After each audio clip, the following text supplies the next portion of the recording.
আসসালামু আলাইকুম দর্শক বিন্দু বন্ধুরা, আপনার হাতে থাকা এই অ্যান্ড্রয়েড ফোনের ডেভেলপার অপশন কিভাবে চালু করবেন। যখন আপনার হাতে থাকা মোবাইলের ডেভেলপার অপশন চালু করবেন তখন কিন্তু আপনি অনেক ফিউচার বেশি পাবেন। তার উপরে কিন্তু আপনার মোবাইল কিন্তু স্লো নিবে না, স্লো লোডিং যে নাই, স্লো লোডিং নিবে না। আপনার মোবাইল চলবে পুরা স্পিড রকেটের গতিতে চলবে।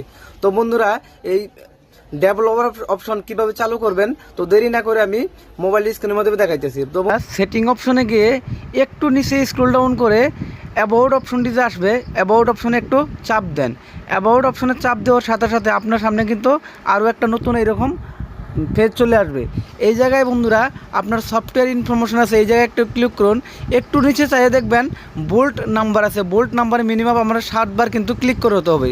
7 বার ক্লিক করার পরে বন্ধুরা এখন আপনার ব্যাক হয়ে চলে আসবেন। অলরেডি কিন্তু চালু হয়ে গেছে ডেভেলপার অপশনটি। এখন একটু ব্যাক হয়ে চলে আসেন। ব্যাক হওয়ার পরে অ্যাবাউটে নিচে দেখবেন, লক্ষ্য করবেন আপনার ডেভেলপার অপশন চালু হয়ে গেছে। তো বন্ধুরা, এই ডেভেলপার অপশন চালু করলে মোবাইল কিন্তু খুব ফাস্ট চলে। যারা গেমিং করে, যারা এডিটিং করে, যারা ভিডিও করে তাদের জন্য খুবই দরকারি একটা বস্তু। তো সব বন্ধুদেরকে বলবো এই অপশনটি অবশ্যই চালু করে রাখবেন এবং এই ভিডিওটি ভালো লাগলে লাইক, কমেন্ট এবং শেয়ার করবেন।